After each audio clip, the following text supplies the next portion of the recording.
ta mission? Quel est le plan de Dieu pour toi? Deuxième partie. Inclinons la tête pour prier. Éternel, notre Dieu, notre Père, nous voulons aujourd'hui que tu continues de nous révéler tes plans et tes projets pour notre bonheur, pour que nous soyons accomplis, épanouis durant notre vie sur terre. C'est pourquoi nous te demandons de nous parler par ton Saint-Esprit, au nom de Jésus-Christ. Amen. Quelle est ta mission? Qu'est-ce que Dieu a prévu pour toi, pour ton épanouissement personnel? La dernière fois, j'ai expliqué que les deux projets et plans que Dieu a prévus pour nous, dès notre plus jeune âge, c'était le baptême d'eau et le baptême du Saint-Esprit. Cela veut dire se laisser conduire complètement et totalement dirigé par le Saint-Esprit. N'est-ce pas? Qui est en nous si nous le lui demandons. Lorsque le Saint-Esprit sera en nous, après le baptême d'eau et le baptême du Saint-Esprit, il va nous révéler la mission que Jésus-Christ avait pour nous dès notre naissance. Car Dieu a prévu des projets de paix, n'est-ce pas? Et non de malheur pour chaque chrétien. L'une des missions de Dieu pour nous après le baptême, c'est le mariage.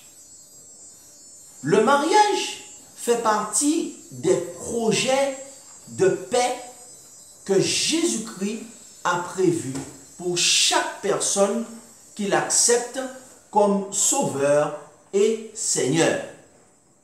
Car il n'est pas bon que l'homme soit seul. L'homme n'a pas été créé pour vivre seul. Si tu as le désir de te marier et que tu n'as pas le don de célibat, sache que comme pour Adam, Dieu a une femme ou un homme qui t'est réservé. Une femme ou un homme qui est réservé pour toi quelque part. N'est-ce pas une bonne nouvelle? Il faut que tu recherches ce projet de paix. Comment? Par le jeûne et la prière. Lorsque Dieu a vu que Adam était triste parce qu'il était seul, il a dit: il n'est pas bon que l'homme soit seul. C'est pourquoi le Seigneur a déclaré que le mariage soit honoré de tous et par tous. Si tu n'as pas le don de célibat, comme Paul, ta mission sur cette terre et le plan de Dieu pour toi, c'est que tu sois marié. Si tu n'as pas le don de célibat et que tu n'arrives pas à te marier, sache en effet que tu es en face d'une forteresse spirituelle placée par Satan. Satan a volé ta famille. Il faut que tu jeûnes et que tu rentres sérieusement dans la prière afin que cette muraille puisse tomber. En effet, si tu n'as pas le don de célibat et que tu n'arrives pas à te marier, c'est parce que Satan a placé une forteresse et il a volé ta famille. Donc, il est indispensable pour toi de rentrer sérieusement dans le jeûne et dans la prière afin de faire tomber cette muraille. Et je dis gloire à Dieu pour cela. Au nom puissant de Jésus-Christ de Nazareth. Alléluia. Le plan de Dieu, c'est que tu puisses fonder une famille. Gloire à Dieu. En effet, il est écrit dans la lettre aux Hébreux au chapitre 13 et au verset 4 que le mariage soit honoré de tous et le lit conjugal exempt de souillure. Car Dieu jugera les impudiques et les adultères. Que le mariage soit honoré de tous et le lit conjugal exempt de souillure. Demande au Saint-Esprit de te révéler où se trouve ta femme. Si tu n'as pas le don du célibat, Dieu a un plan pour toi. Cependant, il faut que tu demandes au Saint-Esprit où se trouve ton épouse, dans quelle église. Et si tu es sincère, si tu n'as pas un péché caché, secret, que Satan utilise pour te bloquer dans ce domaine, le Seigneur va te donner ton mari ou ta femme qu'il avait préparé pour toi dès ta naissance. Alléluia. Gloire à Dieu. En effet, si après des jeûnes et des prières, tu es toujours célibataire, qu'est-ce que cela signifie? C'est que la Bible dit que celui qui détourne son regard pour ne pas obéir à ma voix, sa prière même est une abomination. Voyons ce qu'il est écrit dans Proverbes chapitre 28 et au verset 9. Dans la Bible, la parole de Dieu. Si quelqu'un détourne l'oreille pour ne pas écouter la loi de Dieu, c'est-à-dire la loi qui est au-dessus de toutes les lois dans la hiérarchie des normes, la loi qui est la loi supérieure, l'autorité suprême, eh bien, il dit que sa prière même est une abomination. Tu as sans doute un péché que tu caresses et que tu ne veux pas laisser. Satan qui t'observe jour et nuit s'est rendu compte de cela et il a bloqué ta délivrance. Alors que dois-tu faire? Tu dois confesser tes péchés et les délaisser. Que signifie confesser ses péchés? 1 Jean 1 verset 9. Cela signifie reconnaître d'abord ses péchés, ensuite les avouer à Dieu, puis les délaisser. C'est cela confesser ses péchés. Confesser ses péchés, c'est reconnaître son péché, l'avouer à Dieu et ensuite le délaisser. C'est pourquoi Jésus-Christ a dit à la femme adultère, eh bien, je ne te condamne pas. Cependant, va et ne pêche plus. Jésus-Christ a dit à cette femme qui avait été prise en flagrant délit d'adultère, va et ne pêche plus. Tu n'as pas le don de célibat. Donc pourquoi es-tu célibataire? Pourquoi tu n'es pas marié? Ce péché que tu caresses, le Saint-Esprit te dit aujourd'hui, laisse-le, afin que tu sois délivré de cette situation qui n'est pas à la gloire de Dieu. Quel peut être ce péché? Cela peut être la masturbation, qui est un péché devant Dieu. Parce que Dieu n'a pas créé l'acte sexuel pour être pratiqué de manière individuelle, mais dans le cadre d'un couple, le mariage. Donc, la masturbation est un péché. Ce péché qui empêche le Saint-Esprit de te délivrer de cette situation peut être la fornication. Ce péché qui t'empêche d'être délivré de cette situation peut être la rébellion envers les parents et envers Dieu. Qu'est-ce que la rébellion envers les parents et envers Dieu? C'est le refus d'obéir à ses commandements. Dieu assimile cela à de la rébellion envers ses parents et envers Dieu.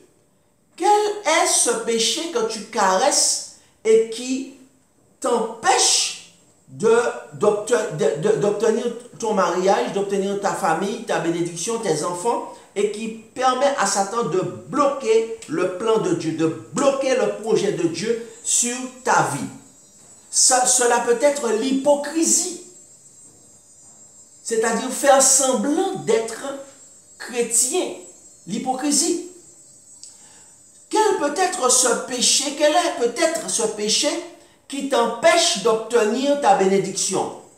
Cela peut être la jalousie, cela peut être l'envie, cela peut être l'égoïsme, cela peut être le racisme, c'est-à-dire que tu refuses de te marier avec telle ou telle personne, tel ou tel homme ou femme, parce que tu as des critères de choix, alors que c'est Dieu qui connaît toutes choses. Dieu connaît la fin avant le commencement. Et c'est Dieu qui doit te donner la femme ou l'homme qu'il a choisi pour toi dès le commencement. Alors, tu es raciste et tu ne veux pas te marier avec telle nation. Oublie la nationalité. Oublie la nationalité et laisse-toi entre les mains de Dieu et il va te donner la personne qu'il va lui-même choisir pour toi. Alléluia, gloire à Dieu. Et tu seras heureux et tu seras heureuse parce que Dieu a créé tous les êtres humains. Dieu n'a pas créé une nation. Dieu a créé un homme et une femme qui sont le père et la mère de toutes les nations. Amen. Gloire à Dieu. Le plan de Dieu pour toi, c'est de te placer dans une famille pour que lui-même a choisi pour toi. Oublie tes critères. Oublie tes critères. Demande à Dieu de te montrer et de te donner la personne. Qu'est-ce que tu dois dire dans tes prières? Demande à Dieu de te montrer et de te donner la personne. Pourquoi? Pourquoi, cher ami? Pourquoi, cher jeune? Pourquoi, cher adulte? Pourquoi? Parce que quand c'est Dieu qui a donné, il n'y aura pas de divorce. Alléluia. Quand c'est Dieu qui donne, il n'y a pas de divorce. S'il y a divorce, c'est que Dieu n'était pas à l'origine de ce mariage. Le Saint-Esprit répète, quand c'est Dieu qui donne, il n'y a pas de divorce. Et s'il y a divorce, c'est parce que ce n'est pas Dieu qui est à l'origine de ce mariage. Dieu n'a jamais donné pour reprendre après. C'est Satan le voleur. Répète à ton voisin.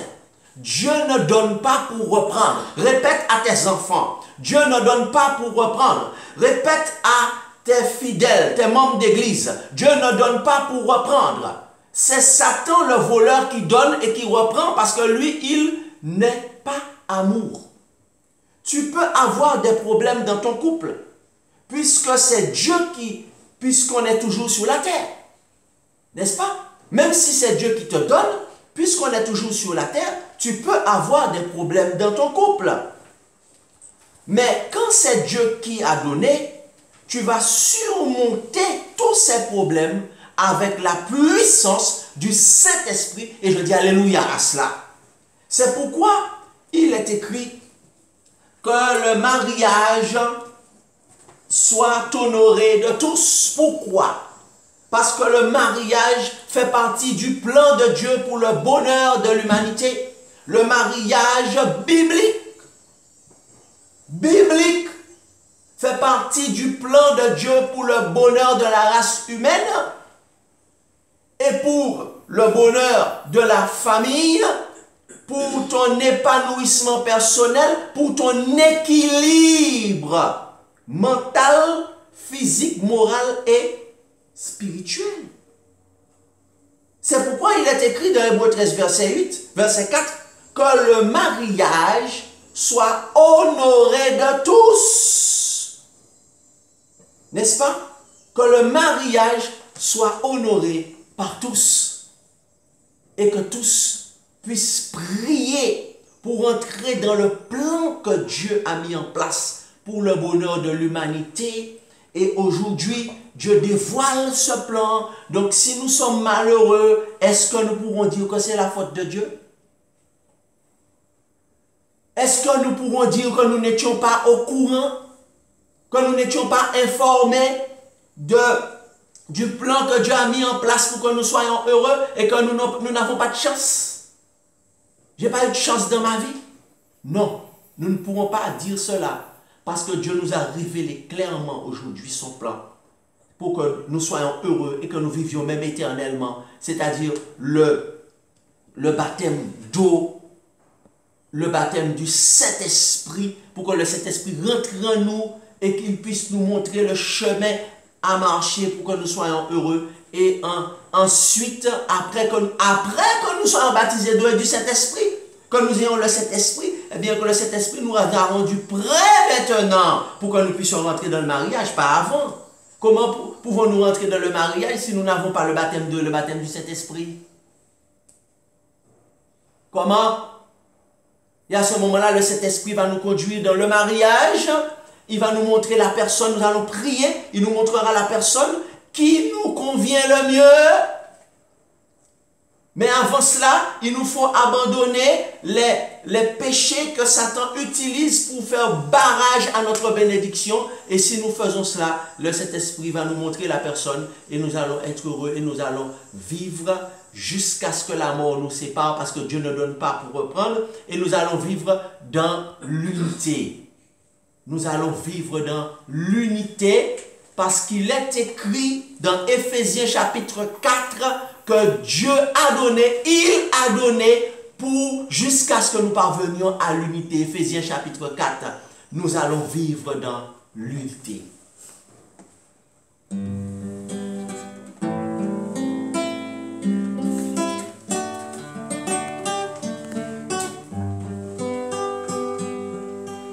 Nous voulons vivre l'unité, rester ensemble à chaque instant, surtout ne pas nous séparer, continuer d'aller de l'avant, tous ensemble, nous partageons l'amour du Seigneur, l'adoration du Sauveur. Tous ensemble,